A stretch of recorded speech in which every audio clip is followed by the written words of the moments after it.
Hey, welcome to a very special episode of Notepad. I am currently standing on Malaysian Square at the Battersea Power Station. Today, October 14th, marks the first time the Battersea Power Station is open to the public for the first time in 4 decades. It started life as a coal-powered power station, powering about a fifth of the needs, electrical city needs of the City of London, and it has ended operations or ceased operations in the 1970s because of environmental concerns. And for 40 years it has been a derelict site. There's a lot of projects and a lot of consortiums and a lot of investors trying to prop up this site to become a little bit more commercialized as it should be, but has failed. In fact, as a Chelsea fan, there was once a possibility of the previous Chelsea owner, Roman Abramovich, to actually turn this site into the new Chelsea Stadium, for instance. Those are the kind of ideas that have been put in place over the past 40 years to make this site livable again. However, all of them has failed. Up until 2012, a consortium of 4 big shareholders of Malaysia, namely Permodalan Nasional Berhad, the Employees Provident Fund, Saham Dabi Property and SP Setia, came aboard and said they are ready and they are willing and they have the stamina and they have the commitment to actually make this site not just a commercial site, but also a site that can support the local community. Now, over the past 7 days I've been here, I've spoken to a lot of local residents. There has been some mixed reviews, obviously, but of course, generally speaking, a lot of local residents are actually supportive of this site being developed into what it is today.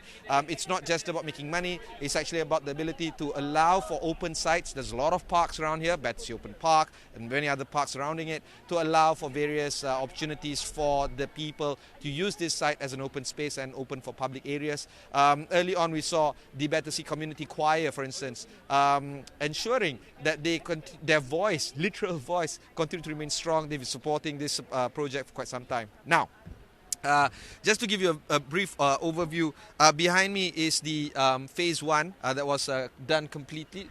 It was completely done in 2017 thereof. It was fully sold, fully well done, and the buyers generally are of domestic buyers. Domestic doesn't necessarily mean Brit buyers, yeah? They can also mean international buyers, but it's just that they are domiciled locally. Now, there's been a mix of domestic buyers as well as international buyers. I've heard 1 or 2 Malaysian names as well, and it has been fully sold and is fully occupied for the past few years now. Today, not only do we see oh, hang on, before we pan over there, so there's this art hotel, a boutique hotel that supports the visitors and tourist travelers as well into the site. This is actually in conjunction with this phase 2 development that is surrounding this area. And behind me, of course, is the Battersea Power Station itself. Currently, it is looking at some gross development value of over £2 billion. Collectively, phase 1 and phase 2 has entered about £5 billion in terms of gross development value.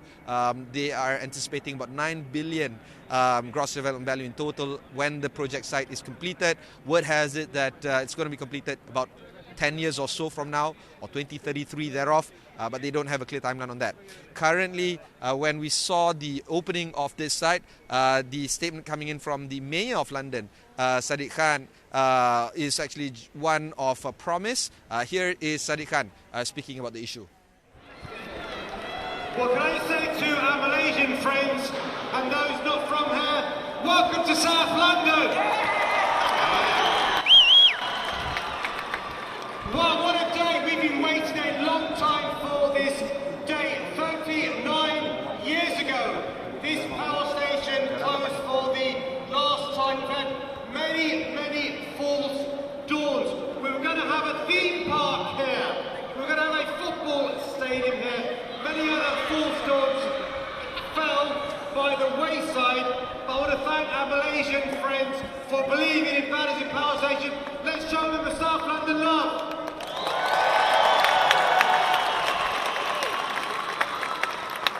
And by the way, wasn't Rita amazing? And Rita still lives in South London. Listen, this development, this regeneration is so important.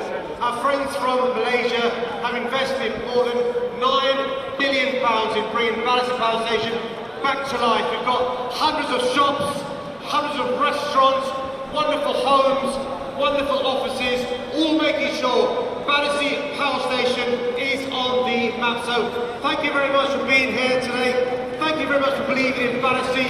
Thank you for believing in South London. I want to thank our friends from Malaysia in believing in London.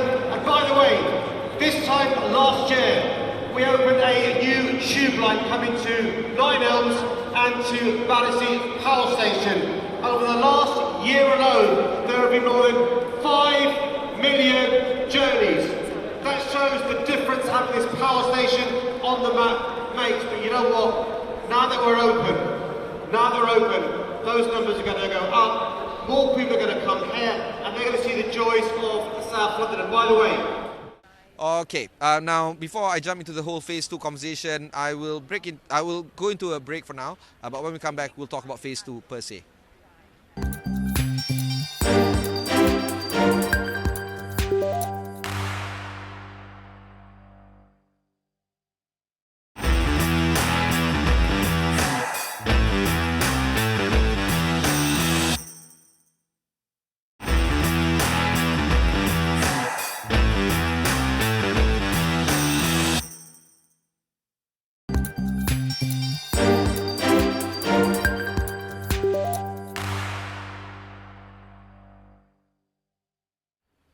Welcome back. This is a special episode of Notepad done at the Malaysian Square at Battersea Power Station. Phase 2 is open today, open to the public. Phase 2 is actually a mixed residential area. Actually, the whole Battersea Power Station actually is a mixed residential area. But Phase 2 has commercial, residential, as well as office spaces. Speaking about office spaces, Apple has confirmed that they are opening up their European headquarters here, taking up about 500,000 square foot of office space, or about 6 floors or 6 stories of office space. Tim Cook tweeted that they're ready to move in the early part of next year. That is just an example of the kind of prestige of brands that the power station is actually bringing in. And of course, we're looking at other retail brands as well, like Nike, like Zara, and many more. They're all opening shop here. I'm going to bring in some footages as we speak right now. But generally speaking, this is a site that is going to bring in the kind of mass commercial value to those that are actually entering into this space. After the break, we'll go for one short break later, but after the break, I'm going to be speaking to some local businesses from Malaysia that might set up shop here. That's coming up after the break. But for now, more needs to be said about the phase 2. It is over for residential. I've been to some of the residential units. It's actually priced quite high, to be frank. But generally speaking, that's the target segment that they're after. There's penthouse suites up there with the ability for them to actually enjoy better development value and perhaps even capital gains for residential owners. And of course, this again is going to bring in the kind of profit and the kind of value for the 4 shareholders that we spoke of earlier as well.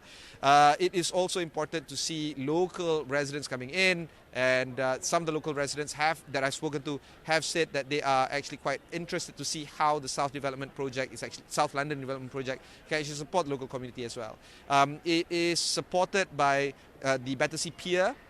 You can take an Uber boat from the Battersea Pier, and it's just about 10-20 minutes ride to Canary Wharf, about half an hour to 45 minutes to Greenwich Observatory, down the River Thames, and of course the Zone 1 Battersea Power Station located on the Northern Line. That was the critical part. It was big issue to get that project done, but now it is done. And according to Sadiq Khan, the Mayor of London earlier, about 5 million travellers have made that journey to Battersea Power Station, and Nine Elms, again another station just before Battersea on the Northern Line. These are the kind of developments and ability for them to bring mobility towards the area. And of course, we're seeing a lot of excitement coming in, not just from the local residents as well, but also from the international investors as well. Okay, one more short break. When we come back, we'll discuss with the local residents about some of the ideas that we can talk about on this.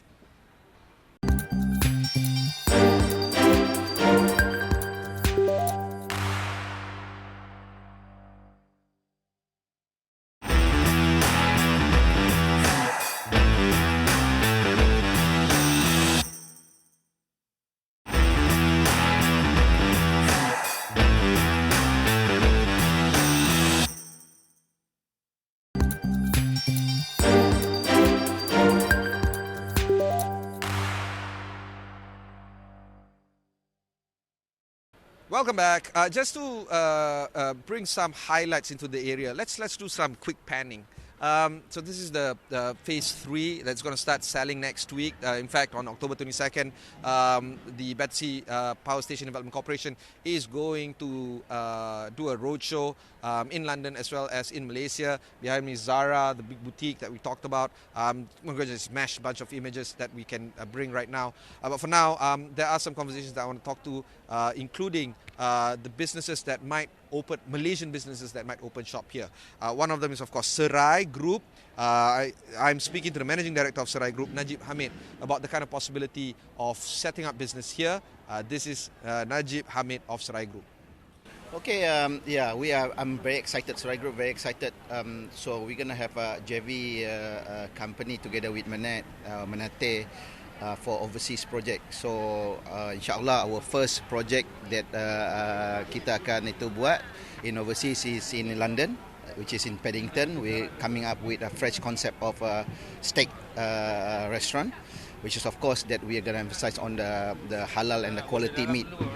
So we've been planning this, not new. We've been studying the market. So inshallah we are ready to open our first restaurant in Paddington by February.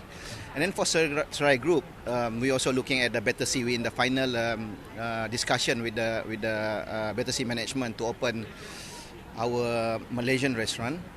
This has been in our pipeline and overseas for the past 5 years that we've been planning. So finally we almost there for our first concept of Malaysian, introduce Malaysian food, which is, I want to emphasize, of the 3 main ethnics in Malaysia, which is Malay, Chinese and Indian. The concept is going to be more on like a tapas kind of a small plate of tasting. So you get to taste every different dishes and flavors, you know, that represent Malaysia. So we are excited about this project. Hopefully, if God willing, that we can open by next year September, and then the lot that we are looking is quite a good size, about 4,000 square feet, can fit about 100 overpack. No, this is in Battersea. In Battersea? Yeah, inside, wow. inside. Okay. Yeah. What about the? Okay, look. Let's be real about this. Cost is going to be a big consideration. It's not going to be cheap. Setting up a place, in this area. How are you going to manage that kind of consideration, ensuring that you guys remain profitable, but at the same time continuing with that brand recognition and brand awareness of both Serai and Manate as well? Okay, I mean, as in all business, there's always a risk. There's nothing guaranteed, but it's all these, like I said earlier, it's been planned quite a while, and then we've been doing the studies in about London and in UK in particular. We are lucky we got we get McKinsey to do some studies for us. Which is a program called Internationalization by Madrid that we got chosen from the side of F&B side. So this program, they identify all the sort of champion in their industry. So Serai Group has been chosen. So they've been all the studies for us. So in terms of finance, we, like I said, is not new. So we already start talking to a few financial institute that are willing to assist us in terms of our expansion in overseas. And of course, we have to use our internal funds for this project. Speaking of which, so are you going to borrow? Are you going to, raise? How are you going to ensure that the capital side is going to be able to keep up with the business growth and business expansion? We have, alhamdulillah, we have some of our internal fund, and then of course we have some support from financial hub, which is one of them is our big supporter in our group is PUNB. We've been with them for quite some time, so they are the one who really supporting and then encouraging us to go overseas, and then in terms of and supporting in terms of financially as well. And on top of that, other than the Serai Group adventures of bringing businesses to international shores, they are in a joint venture with Manate. This is Syed Ashraf, the MD and CEO of Manate, in collaboration with Serai Group, opening up shop in Paddington, and of course, perhaps a possibility of opening up a shop here in Battersea Power Station itself. This is Syed Ashraf. Alhamdulillah, actually I'm very proud to be a Malaysian seeing this project. I think It's a very successful project. I dah datang few time sebab Menate sendiri pun kita negotiating dengan Battersea to open one outlet here. Alhamdulillah, it's a very successful project. I think bangga lah. KWSP and PNB done a very good job walaupun ada banyak delay dan etc. Tapi I think this will be batu loncatan lah maksudnya untuk dan to show to the world actually Malaysian company actually can be on par of all the other world tycoon kan. Okay, of course Menate sendiri akan membuka perniagaan di London, di Paddington. Apakah consideration yang Encik Ashraf fikir yang penting untuk melonjakkan ataupun crossing over the shores, so to speak, untuk memulakan bisnes di London? Alhamdulillah, I think first of all I would like to inform and internationally we will have a JV with Astro Group, a joint venture group that we will expand internationally together to a lot of countries. One of the countries that we are working at, why we are here so today beside Battersea is about our opening in Paddington. It will be a joint brand between a joint synergy. It will become a synergy between Menate and Sarai Group to open our first steakhouse with a new concept, with a fresh concept to meet the standard of international standard. And we are planning to opening it in February. And then consideration is always, risk is always there, but we must take it's a calculated risk. And we must have all this risk mitigation and must dare to take the risk. If we don't dare to take this until when we want to be at the same place. Place. So that's why we are here. So bila nak buka tu? February insyaAllah. Kita cakap February, sebab tu kita ada few meetings dengan accountant, dengan lawyer, dengan our kitchen specialist semua kan. InsyaAllah doakan. So as you can see, those are the success stories that we can speak of Malaysian businesses coming to UK to set up shop here and perhaps even setting up shop in Battersea Power Station. In another interview that I did with Datuk Jagan, the chairman of the Battersea Power Station Development Corporation, is also the independent director of Sam Dhabi. He was talking about some brands that might be interested in opening up shops here, some more on top of Sarai Group and Menate. We're talking about the possibility of even Chef Wan, say for instance, coming into this place and setting up shop here. There's a lot of businesses already here, Malaysian businesses already here. Roti King, for instance, is here as well. We're looking at some other halal businesses, restaurants that serve halal food. Those are the kind of businesses that can be gotten here. But perhaps it's good to bring in one of the shareholders to share their opinion as well. This is Nimi Kamal, the Senior Vice President of PNB, or Permodalan Nasional Berhad, speaking about what she thinks about the project. This is a very momentous event. It has taken quite some time to get here. Of course, we're not there yet. There's still presumably another 10 more years, even more perhaps, to go. But this is, of course, a momentous event. 14th October, this site is open to the public for the first time. And, of course, we're seeing a lot of good brands coming in, residential units being taken up, and many more. What would be some of the ideas that you have, particularly not just from a standpoint of PNB, but, you know, as a Rakyat Malaysia yourself? Sure. I mean, thanks, Ibrahim. I mean, it's such an honor, I would say, for the Malaysian companies, you know, the consortiums, which is from PNB, SP Setia, Sam Dhabi, EPF, to make this a reality after, 40 years? And as we witnessed today, you know, the doors were open and we saw people running in. It's such... it's quite an exciting, an honor for Malaysia, and I think it's a very good relationship between UK and Malaysia. We've always had that business ties, and you know, but this is a milestone sort of celebration for both countries. Okay, what I find interesting is not just the commercial aspect of things, not just the office letters or the commercial side, and of course the residential unit owners. It's also quite admirable to see the local community giving its full support and throwing its full support behind this project. We just saw the Battersea Community Choir, for instance. We saw the resident herself, Rita, being welcomed here. What kind of view do you have when it comes to getting the local support to make sure that this is a lively event, not just for the commercial aspect, but people using it as an open space, for instance? I think, you know, rightfully you said it, right? It's very important. It's not just about the buildings, the facade, right? It's more than that. It's about the community. How do you engage the community, right? And if you listen to the Battersea story, from job creation to activities that they link the community, which is the choir, you need that. You cannot work without the community. I think the Battersea team has done a great job in engaging the community from day one and finding opportunities that they're part of this historic moment, right? And if you look around, it's not just the mall. There are office buildings. As we've heard, Apple's going to open its office, and that's a milestone. Residents, there's lots of things happening here, and this is just part of the journey. There's many more years to come, and they will be expanding the development now. So it's quite an exciting thing to see how economically this area is going to be booming.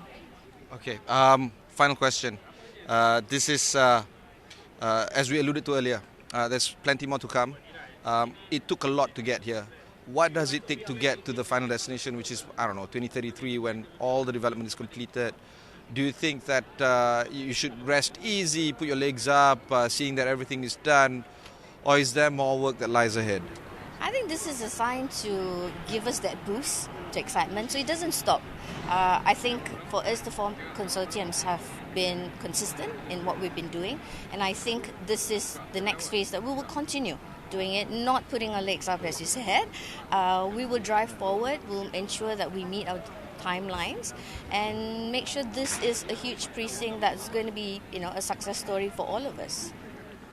And, because of the ability for us to actually grab hold of some of the bystanders here and those that just walk around here, I spoke to a resident of, a Malaysian citizen resident of London, Rashidi Murad, about what he thinks about the place.